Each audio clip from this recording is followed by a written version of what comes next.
Небо над Хельмовой Подью не просто плакало дождем, оно рыдало черными слезами отчаяния, смешанными с пеплом и запахом надвигающейся смерти. Грохот грома заглушал даже ритмичный, сводящий с ума бой барабанов урукхаев, чья 10-тысячная армия черным приливом заливала долину, готовясь разбиться о древние стены Хорнбурга. Король Теодан, стоя на крепостной стене, чувствовал, как холод камня проникает сквозь подошвы сапог в самую душу. В его глазах отражались огни факелов врага, море огня, обещающее сжечь последний оплот людей Рохана. Рядом с ним Арагорн, сын Араторна, сжимал рукоять меча до побеления костяшек. Его эльфийское зрение выхватывало из тьмы бесконечные ряды шлемов и копий. Надежда была тонкой, как паутинка, готовая порваться от первого порыва ветра. «Они не знают пощады», – прошептал Гимли, опираясь на свою секиру, но в его голосе не было страха, лишь мрачная решимость гнома, загнанного в угол. Леголас молчал, но его лук пел свою смертельную песню, посылая стрелу за стрелой в темноту, каждая из которых находила щель в грубой броне орков. Но что значит десятки стрел против лавины? И в этот момент, когда первый таран с грохотом ударил в ворота, а лестницы с лязгом вцепились в парапеты, ткань реальности над полем битвы, и без того истонченная древней магией и пролитой кровью, затрещала. Это был не звук грома, это был звук, которого Средиземье никогда не слышало, визжащий, разрывающий перепонки рев атмосферного входа.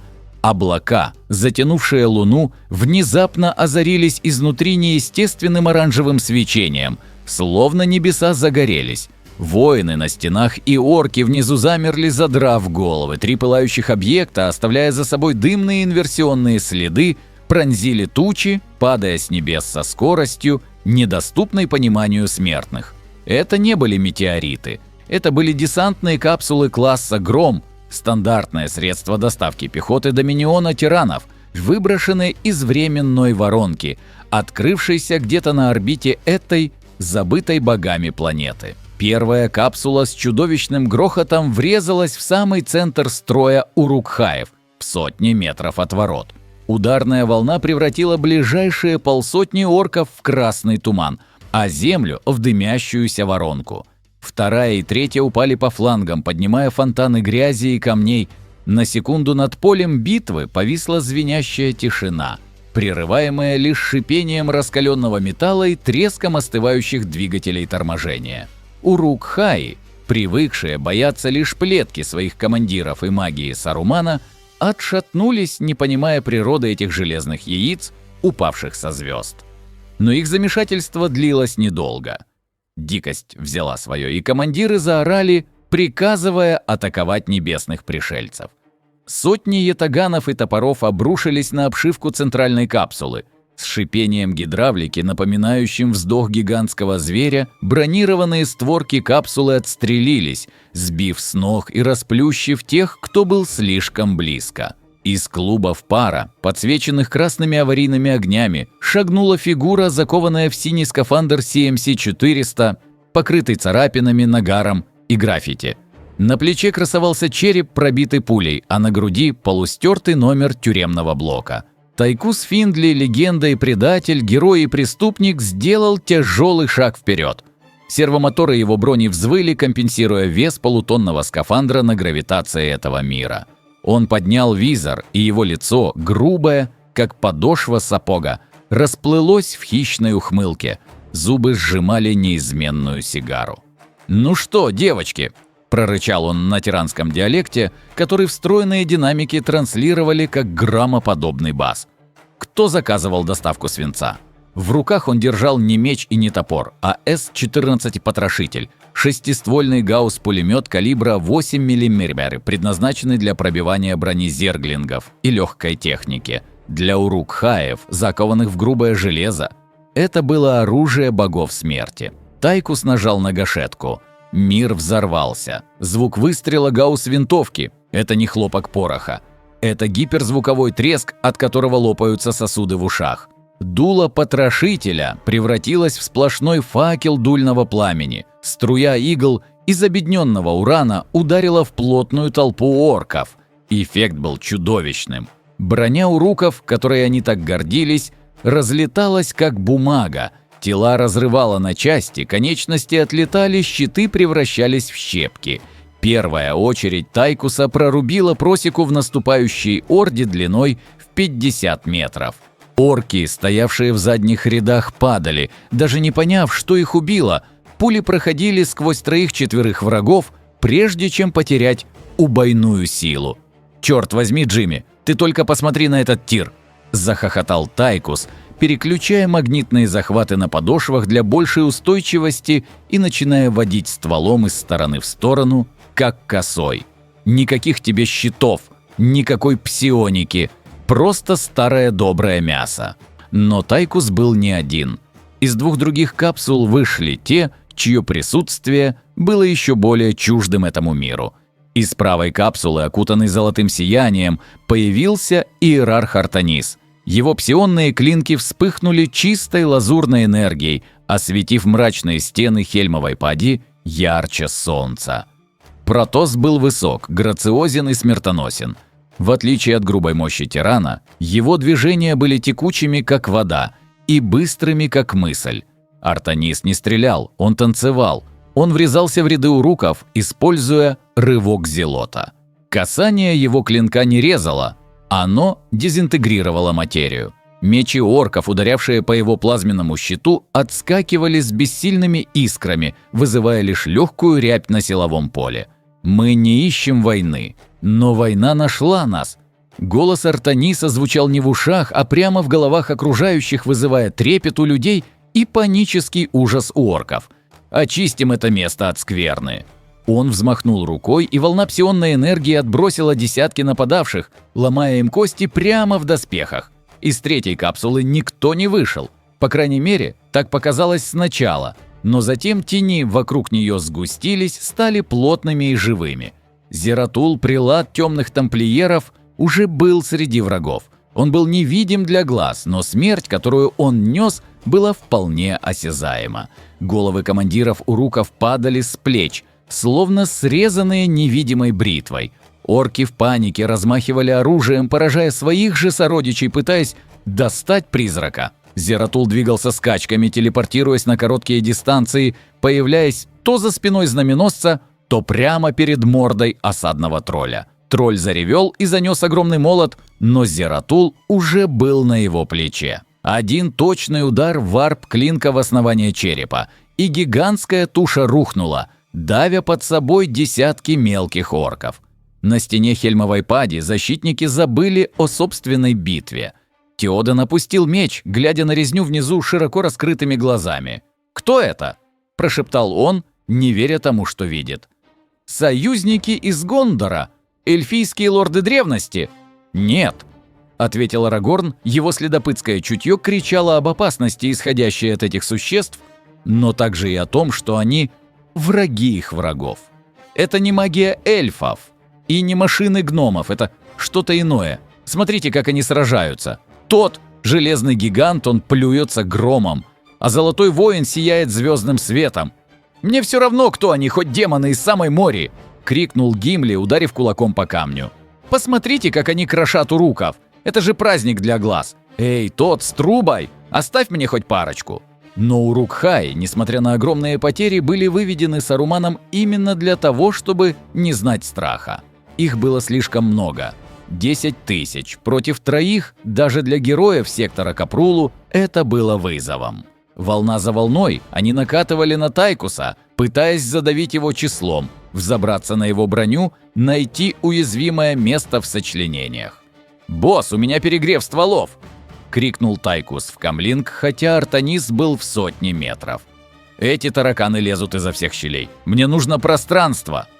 «Держись, друг мой!» — ответил голос иерарха. «Я чувствую возмущение. Они готовят что-то».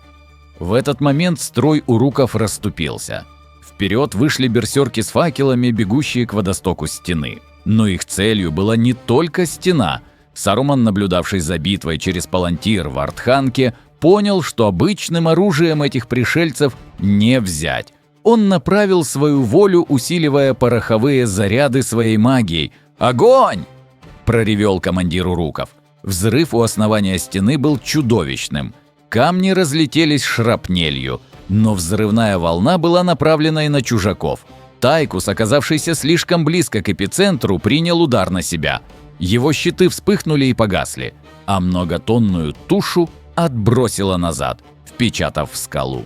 Система жизнеобеспечения повреждена, целостность брони 70%, равнодушно сообщил компьютер костюма. Тайкус плюнул кровь, смешанную с табаком.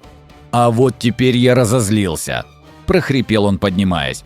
Механизмы скрежетали, но работали. Он активировал стимуляторы.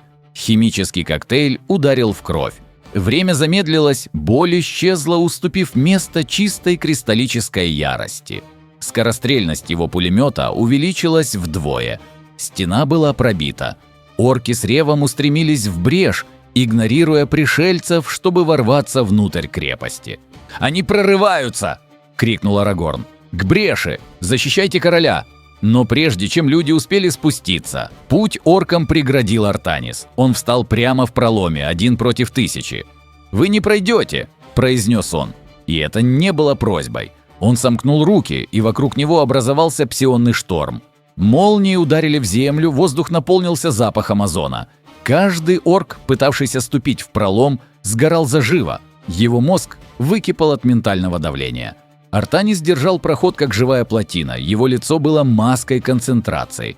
Тем временем Зератул, понимая, что грубая сила не решит исход битвы вечно, искал офицеров. Он проскальзывал сквозь тени, убивая командиров, сея хаос в управлении армией. Но вдруг он остановился. Его чувствительность к пустоте уловила нечто странное. Среди обычных орков он почувствовал присутствие чего-то более древнего и темного. «Артанис», – передал он ментально. «Здесь есть еще кто-то. Я чувствую холод, который не принадлежит этому миру. Назгул!» Действительно, с небес спикировала крылатая тварь. Назгул верхом на ужасном звере издал крик, от которого кровь стыла в жилах.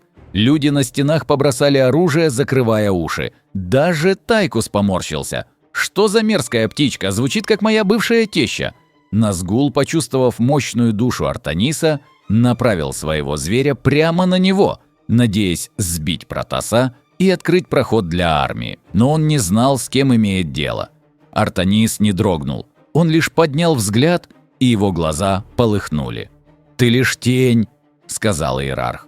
Когда Виверна попыталась схватить его когтями, Артанис использовал обратную связь Кхалы. Он направил пучок чистой позитивной энергии прямо в сущность призрака. Назгул взвизгнул. Не от боли физической, а от света, который обжигал его проклятую душу. Тварь шарахнулась в сторону, врезавшись в башню и обрушив часть кладки на своих же воинов. Битва продолжалась уже час. Боеприпасы Тайкуса подходили к концу. «Эй, золотой мальчик!» – крикнул он Артанису. «У меня осталось 500 патронов. Если мы не придумаем что-то поинтереснее, мне придется бить их этим пулеметом как дубиной». «Помощь близка», – загадочно ответил Зератул, появляясь из ниоткуда рядом с Тайкусом и прикрывая его спину от подкравшихся копейщиков. «Какая помощь? Мы тут одни на миллионы световых лет. Смотри на восток», – сказал Зератул. Но смотрели они не на восток. В этот момент из-за холма, где должна была появиться подмога Эомера, послышался гул. Но это был не топот копыт. Это был рокот двигателей. Саруман, предвидя возможность поражения, использовал свои знания о порохе и механике, чтобы создать нечто ужасное. Но даже он не мог предвидеть того, что случилось. Временной разлом, который принес героев, не закрылся полностью. Он выплюнул еще кое-что. На гребне холма появился осадный танк Крюцео. Его гусеницы с лязгом вгрызались в каменистую почву Средиземья. За ним шли 2 мародера, тяжелая пехота тиранов, вооруженная гранатометами «Каратель». Это был остаток взвода боевых свиней, затянутый в воронку следом за Тайкусом. «Командир Финдли!» – раздался в эфире голос сержанта. «Какого черта мы здесь делаем, и почему все эти парни одеты в металлолом?» Тайкус расхохотался так, что его внешние динамики зафонили. «Парни, вы как раз вовремя к вечеринке. Разворачивайте осадный режим. Цель – все, что воняет и не носит скафандр». Танк начал трансформацию. Опоры вонзились в землю. Главная пушка 108 мм калибра поднялась, нацеливаясь на гущу вражеского войска. «Бабах!» – прокомментировал Тайкус. Выстрел осадного танка был подобен гневу Божьему. Снаряд, предназначенный для пробивания композитной брони бункеров, ударил в центр армии Урукхаев. Взрыв разметал сотни тел, создав кратер диаметром в 20 метров. Ударная волна сбила с ног даже тех, кто был на стенах. Рохиримы смотрели на это с благоговейным ужасом. «Гэндальф, это ты?» – прошептал Теоден, глядя на огненный гриб, поднимающийся над полем. Арагорн, быстро оценив ситуацию, понял, что весы качнулись. «Рохан, в атаку!» – закричал он, выхватывая андурил. «Враг в замешательстве! За короля!» Ворота Хельмовой пади распахнулись. Теоден и Арагорн во главе конной лавины вырвались наружу. Но теперь это была не отчаянная вылазка смертников. Они шли добивать тех, кто уже был сломлен мощью технологий 25 века. Мародеры, идущие по флангам танка, методично расстреливали осадные башни и отряды троллей. Их контузящие снаряды замедляли врагов, делая их легкой мишенью для всадников Рохана. Это была бойня. Симбиоз средневековой кавалерии и футуристической артиллерии был чем-то сюрреалистичным. Тайкус, перезарядив оружие последней лентой, присоединился к атаке, бежа рядом с лошадьми. Его тяжелые шаги сотрясали землю, и каждый раз, когда какой-нибудь орк пытался ударить коня, Тайкус просто наступал на него или сносил ударом приклада. «Эй, волосатый!» – крикнул он Арагорну, скачущему рядом. «Хорошо машешь этой зубочисткой!» Арагорн лишь кивнул, не переставая рубить, хотя его разум отказывался воспринимать говорящего железного голема. Когда солнце начало подниматься над гребнем холма, освещая поле боя, усеянное телами и дымящимися воронками, остатки армии Сарумана бежали в лес Фангорн, где их ждали разгневанные энты. Битва была выиграна, но для героев StarCraft это было только начало. На руинах укреплений среди ликующих рохиримов собралась странная компания. Король Теоден, весь в крови и пыли, подошел к Артанису. Ему приходилось запрокидывать голову, чтобы смотреть в лицо трехметровому Протоссу. «Я не знаю, кто вы и откуда пришли», — сказал король, его голос дрожал. «Но Рохан у вас в долгу, вы спасли мой народ». Артанис деактивировал пси-клинки и поклонился. Жест уважения, который удивил людей. «Ваша храбрость достойна восхищения, король Теоден. Мой народ, Делаамы, ценит доблесть. Но знайте, враг, с которым вы сражаетесь, лишь пешка. Тень, что нависла над этим миром, имеет ту же природу, что и тьма, с которой мы сражались среди звезд». Тайкус тем временем уже нашел общий язык с Гимли. Гном с недоверием осматривал пулемет морпеха. «Значит, эта труба плюет металлом?» – спрашивал Гимли, тыча пальцем в раскаленный ствол. «Осторожнее, коротышка, обожжешься!» – усмехнулся Тайкус, открывая забрало и закуривая новую сигару. «Это не просто труба, это лучший друг девушки. Хочешь попробовать? Хотя нет, тебя отдачей унесет обратно в горы». Гимли насупился. «Я удержу то, что удержит человек». «Я не просто человек, я плохой парень», – подмигнул Тайкус. В этот момент к ним подошел Гэндальф Белый. Маг появился так же внезапно, как и всегда, верхом на сполохе. Он смотрел на пришельцев не с удивлением, а с глубокой печалью и пониманием. «Вы нарушили баланс», – тихо сказал он, глядя на Артаниса. «Ваша сила велика, но она чужда этому миру. Саурон почувствовал вас, и теперь он не будет действовать осторожно. Вы разбудили в нем страх, а страх порождает безумие». Зератул вышел из тени за спиной мага. «Мы знаем, Митрандир», – произнес темный прелат, назвав мага его эльфийским именем, которое он считал из разума окружающих.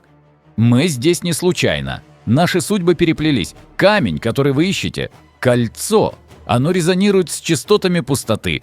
Если Саурон получит его, он откроет врата, которые вы не сможете закрыть». Разговор был прерван странным звуком. Это был не гул битвы и не рев монстра. Это был сигнал входящей передачи на тактическом дисплее Тайкуса. «Эй, босс!» – сказал Морпех, прижимая руку к шлему. «У нас проблемы. Сканеры засекли массивный всплеск энергии на юго-востоке. И это не магия, это ядерная сигнатура. Слабая, грязная, но ядерная». Артанис нахмурился. Насколько это возможно для Протоса без рта и мимики? «Саруман?» – спросил он. «Нет», – вмешался Гэндальф. Его лицо побледнело. «Мордор. Саурон всегда желал порядка и механизмов. Видя вашу мощь, он, возможно, решил ускорить свои планы, используя знания, украденные из древних времен или полученные от вас». «От нас?» – переспросил Тайкус. «Когда вы прорвали барьер между мирами, – пояснил Зератул, – вы не только вошли сами, вы позволили информации просочиться. Разум Саурона подобен губке. Он увидел ваши технологии в момент прорыва, и теперь он строит свои версии. Мысль о том, что темный властелин, обладающий бесконечными ресурсами и рабской силой, начинает индустриализацию по чертежам тиранов, была ужасающей. Орки с гаусс-винтовками, тролли в силовой броне. «Нам нужно двигаться», – решительно сказал Артанис. «Мы не можем ждать. Мы пойдем в Изенгард, разберемся с предателем, а затем повернем на восток. Мы выжжем эту заразу, прежде чем она адаптируется». «Я с вами», – сказал Арагорн. «Судьба Средиземья теперь связана с вашими звездами».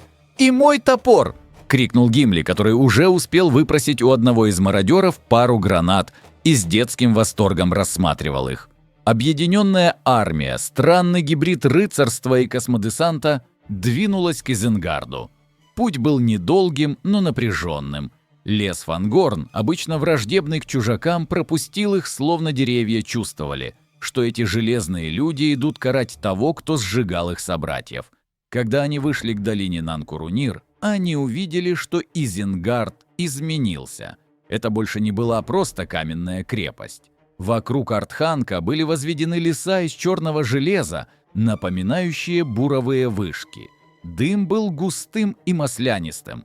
«Он пытается копировать наши заводы», – сплюнул Тайкус. «Жалкое подобие. Смотри, как криво сварены швы». Саруман стоял на балконе, но теперь он был не в белых одеждах. Он был облачен в подобие экзоскелета, грубо скованного из мифрила и зачарованной стали, питаемого магическим кристаллом вместо реактора. «Добро пожаловать!» Его усиленной магией голос гремел над долиной. «Вы думали? Вы единственные, кто понимает силу машины. Я усовершенствовал ее». Ворота Изенгарда открылись, и оттуда вышли Неурукхай. Это были чудовищные киборги, орки, чьи конечности были заменены на паровые поршни и лезвия, а в глаза вживлены линзы из красного стекла. «Киберорки!» – простонал Тайкус. «Ну все, теперь я видел все, Джимми не поверит». Битва за Изенгард началась не с переговоров. Танк Крюцо, который морпехи ласково назвали Бетси, дал первый залп, снеся ворота. Но киберуруки были быстрее и сильнее своих обычных собратьев. Они не чувствовали боли, они бросались под гусеницы, взрывая себя самодельными бомбами. Артанис и Зератул работали в паре. Иерарх создавал щиты, прикрывая пехоту от огня примитивных, но смертоносных мушкетов, которыми Саруман вооружил свои элитные отряды, а Зератул вырезал артиллерийские расчеты. Тайкус прорывался к башне. «Я иду за тобой, дедуля!» – ревел он, поливая огнем балкон. Саруман ответил ударом молнии, но не из посоха, а из установленной на плече катушки Теслы, работающей на темной магии. Разряд ударил в Тайкуса, перегрузив его системы. Скафандр замер. «Система обесточена! Перезагрузка! Черт! Не сейчас!» Тайкус дергал рычаги, но костюм превратился в стальной гроб. Кибер-орк с циркулярной пилой вместо руки бросился к неподвижному морпеху. Лезвие взвыло, приближаясь к визору шлема. Тайкус смотрел смерти в лицо, не в силах пошевелиться. И тут свистнула эльфийская стрела. Она попала точно в незащищенный глаз киборга, пройдя до мозга. Орк задергался и упал. Леголас, стоя на обломке стены, подмигнул, или так показалось Тайкусу. «Я должен тебе пиво, ушастый!» — крикнул тиран, когда системы наконец ожили. Артанис добрался до подножия Артханка. Он положил руки на черный камень башни. «Ты осквернил и магию, и технологию», — произнес он. Ты не достоин ни того, ни другого». Иерарх сконцентрировал всю мощь своих псионных способностей. Он не стал разрушать башню, он разорвал связь Сарумана с источником его силы. Кристаллы в экзоскелете мага лопнули, механизмы заклинило. Саруман рухнул на колени, придавленный весом собственной брони. Изенгард пал еще быстрее, чем Хельмова падь, но победа не принесла радости. В палантире, который выкатился из рук поверженного мага, они увидели то, что заставило даже Зератула содрогнуться. Око Саурона больше не смотрело просто вдаль. Оно смотрело на звезды, а вокруг Барад-дура открывались десятки порталов. Но оттуда выходили не тираны. Саурон в своем отчаянии и жажде власти дотянулся дальше, чем кто-либо мог предположить. Он коснулся пустоты, и пустота ответила. Из разломов над Мордором начали выползать существа, состоящие из биологической массы когтей и хитина. Зерги. Саурон призвал рой, не понимая, что он не сможет его контролировать. «Боги!» – прошептал Артанис. «Он обрек этот мир!» Тайкус сплюнул сигару. «Зерги в Средиземье! Отлично! Просто, великолепно! Нам понадобится пушка побольше!» Небо на востоке стало пурпурным. Слизь ползла по землям Гондора. Теперь это была не война добра и зла. Это была война на выживание видов. И в центре этого хаоса маленький хоббит нес кольцо, которое теперь служило маяком для левиафанов, дрейфующих в космосе. «Мы должны добраться до Мордора раньше, чем рой поглотит все», — сказал Зератул. «Нам нужен воздушный транспорт». «Транспорт?» — усмехнулся пилот Крюцио, вылезая из люка. «Сэр, у нас есть маяк наведения. Если Гиперион где-то на орбите в том же временном пузыре, мы можем вызвать медеваки». Артанис кивнул. «Делай это. Мы летим в самое пекло». Гэндальф, глядя на это, лишь крепче сжал свой посох и меч Гламдринг. Мир менялся слишком быстро, но старый маг был готов учиться новым трюкам. «Полетели», — сказал он, впервые в жизни используя это слово в таком контексте. «Покажем этим тварям, что значит ярость Средиземья». Двигатели десантных кораблей взревели в вышине, снижаясь для эвакуации героев. Впереди их ждал Мордор, ставший теперь ульем. Гул турбин десантных кораблей «Медевак» заглушал даже мысли. Армада, состоящая всего из 3 шаттлов и звена истребителей «Викинг», пронеслась над Пеленорскими полями, оставляя за собой инверсионные следы, разрезающие закопченное небо. Внутри головного корабля царила мрачная атмосфера. Гэндальф, пристегнутый ремнями безопасности, которые врезались в его серую робу, смотрел в иллюминатор. То, что он видел внизу, заставляло его древнее сердце сжиматься от ужаса. Минас-Тирит, белый город, больше не был белым. Фиолетовая, пульсирующая биомасса, слизь зергов, ползла по его стенам, словно живой ковер, пожирая камень и историю. Улицы кишели зерглингами, которые, как саранча, обгладывали останки защитников. «Это хуже, чем Моргот!» – прошептал Арагорн, сидевший напротив Тайкуса. Следопыт чистил свой меч, но его руки слегка дрожали. Как можно сражаться с врагом, который не знает страха, не знает усталости и ест саму землю? Тайкус, проверяя заряд батареи своего скафандра, усмехнулся, хотя в его глазах не было веселья. «Добро пожаловать в нашу жизнь, Ваше Величество! Эти жуки сожрали половину моей галактики. Но у них есть слабость.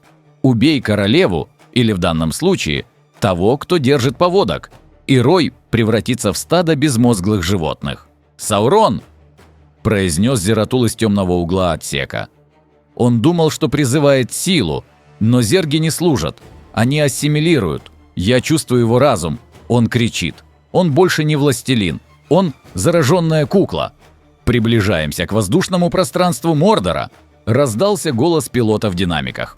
«Внимание! Множественные воздушные цели! Муталиски!» Корабль резко дернулся, уходя в боевой разворот.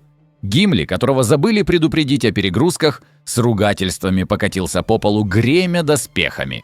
«Держитесь!» — крикнул Артанис, активируя щиты корабля своей волей. За бортом начался ад. Стаи муталисков, кожистых, крылатых тварей, плюющихся кислотными червями, заполнили небо. Их было тысячи. Они смешались с назгулами, которые теперь летали не на вивернах, а на мутировавших драконах пустоты, чьи тела были покрыты хитиновыми пластинами и шипами. Звено викингов вступило в бой. Ракеты «Ланцер» чертили огненные линии в дыму, разрывая муталисков на куски. Звуки взрывов и визг умирающих тварей были слышны даже сквозь обшивку.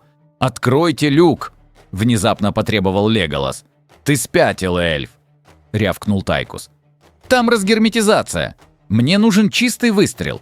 Артанис кивнул, и задняя парель опустилась. Ветер, пахнущий серой и гниющей плотью, ворвался в салон. Леголас, не нуждаясь в страховке, встал на краю бездны. Его глаза, зоркие как у орла, выхватили в хаосе битвы короля-чародея, который пикировал на их корабль верхом на чудовищном гибриде. Эльф натянул тетиву лука Галадрим, стрела запела. Это был невозможный выстрел. Сквозь турбулентность, дым и магические щиты. Стрела вонзилась точно в открытую пасть зверя, пробив небо и войдя в мозг. Тварь дернулась и камнем рухнула вниз, увлекая за собой предводителя Назгулов в кипящую лаву Арадруина. «Неплохо для парня в колготках», – присвистнул Тайкус, выпуская очередь из своего пулемета в пролетающего мимо зергостража. Шаттлы прорвались сквозь воздушный заслон и пошли на снижение. Мордор изменился до неузнаваемости. Черная земля была покрыта пульсирующими ульями, инкубаторами и шпилями. Арадруин возвышался над этим кошмаром, как гигантский нарыв. «Высадка в горячей зоне, 5 секунд!» Медеваки зависли в километре от входа в Самат-Наур. Ближе подлететь было невозможно. Плотность противовоздушных спор была смертельной. «Пошли, пошли, пошли!» – заорал Тайкус, первым выпрыгивая на мягкую чавкающую поверхность слизи. Как только его сапоги коснулись земли, слизь зашипела. Из-под земли, разрывая биомассу, полезли зерглинги и гидролиски. Их были тысячи. «За Фрода!» – крикнул Сэм, размахивая своим маленьким мечом. И, как ни странно, этот крик хоббита прозвучал громче грохота орудий. Герои встали в круг. Это была мясорубка. Арагорн и Гимли спина к спине рубили хитин и плоть. Андурил, пламя Запада, светился так ярко, что зерглинги шарахались от него. Артанис и Зератул устроили танец смерти. Псионные штормы Иерарха сжигали целые волны нападающих, а варп-клинок Прилата вырезал самых опасных тварей – ультралисков, гигантских слоноподобных жуков с лезвиями-бивнями. Тайкус был ходячим дотом. Он просто зажал гашетку и водил стволом, превращая все перед собой в зеленое месиво. «Патроны на исходе!» – прорычал он. «Гэндальф, сделай что-нибудь магическое!» Маг поднял посох. «Ты не пройдешь!» – ударил он озимь, но вместо света из посоха вырвалась ударная волна, усиленная псионным полем Артаниса. Земля разверзлась, и сотни зергов провалились в огненную расщелину. «Фродо, к вулкану!» – скомандовал Артанис, расчищая путь мощным телекинетическим ударом. Маленький отряд пробивался вверх по склону. Каждый метр давался кровью, но самое страшное ждало их впереди.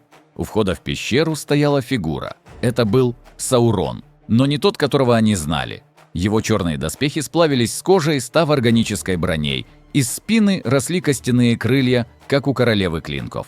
Его рука, державшая булаву, превратилась в огромную клешню, а вместо шлема была хитиновая корона, под которой горел не просто глаз, а фасеточное око, видящее в 1000 спектров. «Я вижу вас!»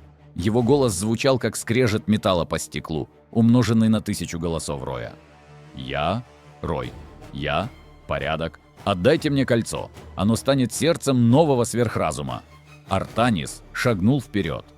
«Ты – ошибка эволюции, Саурон. Ты променял власть над миром на рабство у Амона». Саурон взревел и бросился в атаку. Его скорость была невероятной для таких размеров. Он ударил булавой, и Артанис едва успел выставить щит. Удар был такой силы, что Протос отлетел, врезавшись в скалу и оставив в ней глубокую вмятину. Зератул попытался ударить из тени, но Саурон зараженный просто сгбил его псионным хлыстом, выросшим из руки. Гэндальф и Арагорн бросились на врага, но их оружие лишь царапало хитиновую броню. Тайкус, видя, что дело дрянь, сделал единственное, что умел. Он активировал перегрузку реактора своего костюма, готовясь стать живой бомбой. Но Саурон просто махнул рукой, и морпеха пригвоздила к земле гравитационной волной. «Все кончено!» – прошипел монстр, протягивая руку к Фродо. Хоббит застыл, парализованный ужасом и волей кольца, которое тянулось к своему новому хозяину. И тут произошло то, чего не ожидал даже всевидящий Саурон. Из тени за камнем выполз Голлум. Но это был уже не просто Голлум. Слизь изменила его. Он мутировал, став похожим на маленького уродливого зерглинга, сохранившего лишь остатки рассудка. Его одержимость кольцом была сильнее вируса зергов. «Прелесть не для жуков, прелесть наша!» Взвизгнул он и прыгнул. Не на Фродо, на Саурона. Голлум вцепился зубами в незащищенное место на шее темного властелина. Туда, где плоть соединялась с броней. Это был укус бешеной крысы, усиленной мутацией. Саурон взревел от неожиданности и боли, пытаясь оторвать от себя тварь. В этот момент концентрация монстра нарушилась. «Сейчас!» — крикнул Артанис, поднимаясь из обломков. «Ударьте вместе!»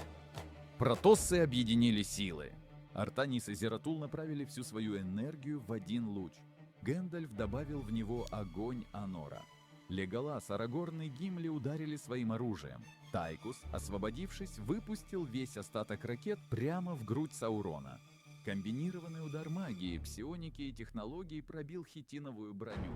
Саурон пошатнулся, отступая к краю жерла. Фродо, придя в себя, понял, что это его единственный шанс. Он сорвал кольцо с шеи. Оно было тяжелым, как планета. «Я не могу!» – прошептал он. «Можешь, парень!» – крикнул Тайкус.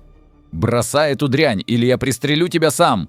Фродо посмотрел на Сэма, на друзей, на сражающихся героев. Он закрыл глаза и разжал пальцы. Кольцо полетело вниз. Саурон, увидев это, забыл о боли. Он бросился за кольцом, пытаясь поймать его в воздухе. «Моя прелесть!» – закричал он голосом, в котором смешались Саурон и Голлум. Его пальцы-клешни почти сомкнулись на золотом ободке, но инерция была слишком велика. Саурон, владыка Мордора и наместник Роя, рухнул в лаву вместе с кольцом всевластия. Секунда тишины, а затем вулкан взорвался, но не просто извержением. Кольцо, расплавляясь, высвободило всю накопленную в нем псионную энергию и энергию пустоты. Это был резонанс, который прошел ударной волной по всему Средиземью. Все зерги в радиусе 1000 миль мгновенно упали замертво. Их синаптическая связь с королевой, которую заменял Саурон, была разорвана самым жестоким образом. Их мозги просто выгорели. Биомасса, покрывавшая Мордор, начала иссыхать и рассыпаться в пыль. Гора дрожала. «Бегите, глупцы!» — крикнул Гэндальф, цитируя сам себя. Шаттлы Медевак, пилоты которых чудом удерживали машины в воздухе, снизились прямо к выходу из пещеры. Герои запрыгнули на борт в последний момент, когда каменный карниз обрушился в кипящую бездну. Корабли взмыли в небо, уходя на форсаже от грибовидного облака, которое поглотило Барад-дур и остатки армии тьмы. Прошло 3 дня. Минас Тирит праздновал победу. Слизь зергов засохла, и ее счищали со стен, как старую штукатурку. Город был изранен, но жив. На верхней террасе у Белого Древа стояли Артанис, Зератул и Тайкус. Их миссия была завершена. Временной разлом, закрывшийся после уничтожения кольца, начал снова открываться. Но на этот раз, чтобы вернуть их домой. Арагорн, теперь коронованный король Элэсар, подошел к ним. «Вы уходите», — сказал он не как вопрос, а как утверждение. «Наш путь лежит среди звезд», — ответил Артанис. «Но мы оставим вам подарок. Знание и предупреждение. Вселенная огромна и полна опасностей, будьте готовы». Зератул подошел к Фродо, который сидел на скамье, все еще бледный, но живой. Протос положил руку на плечо хоббита. «Ты перенес бремя, которое сломало бы даже тамплиера. Твое имя будут чтить в Кхале, маленький воин». Фродо неуверенно улыбнулся, потирая обрубок пальца.